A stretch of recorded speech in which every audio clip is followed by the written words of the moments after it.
everyone. Thank you for joining us today. My name is Janaína Goulart. I'm a communicator at the IDB. In 2022, 38% of Latin America and the Caribbean's population suffered from food insecurity and 7% faced hunger. And apart from the pandemic or the war between Russia and Ukraine, climate change poses a critical threat on food security. Climate events impact food supply, agricultural productivity, food prices, critical infrastructures, and so on. So the region needs to find a way to overcome climate change impacts on food security. And to talk about solutions to this challenge, I am with Paul Winters, the Executive Director for the Innovation Commission for Climate Change, Food Security, and Agriculture. Paul, welcome. It's a pleasure to have you here. Thank you. Thank you for your time. So, Paul, regarding the role of research, how can agricultural research and innovation help tackle food insecurity in the context of climate emergency?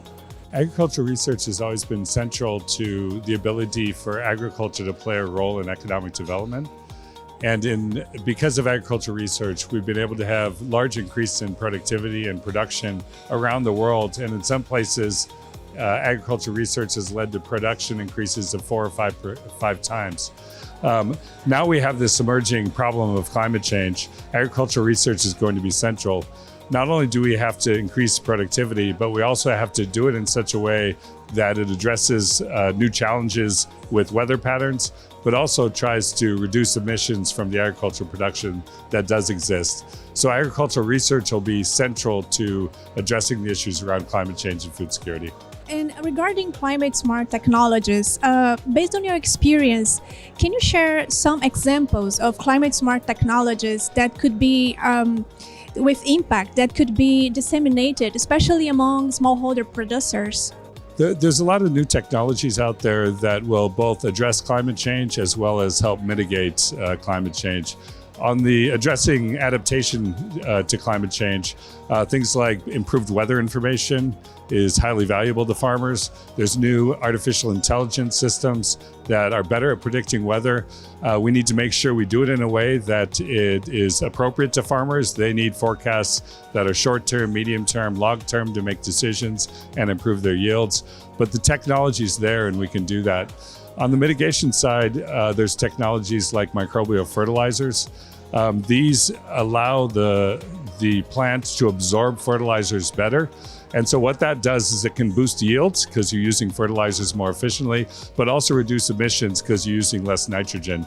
So the combination of the two is what we're after, things with co-benefits for productivity and climate change. And so there's a whole list of innovations out there. It will be challenging to make sure that we get small-scale producers taking advantage of these. And so we do need to make an effort to do that, but it is possible if they make an appropriate effort. Of course, well, it's a whole world of technologies out there. And thinking about the region's contribution, the region's role here, considering the current state of the agri-food systems and its challenges, what do you think is the potential contribution of Latin America and the Caribbean to food security worldwide? There's a huge variation within Latin America. So some countries have stronger agricultural production systems than others. But there's a part of Latin America, particularly the Southern Cone, Mexico, other areas that are amazing producers, producing at the highest productivity levels, both staple crops as well as horticultural crops that are good for nutrition. And so Latin America is not the biggest player, but it's a big player and plays an important role in overall food security.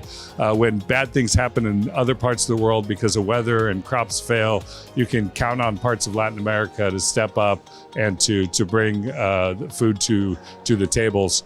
And so it helps also with the fluctuations across these in terms of food security and prices. So it has an important role to play in food security, both within the region to ensure everyone has enough to eat, but also globally to ensure that food prices remain stable.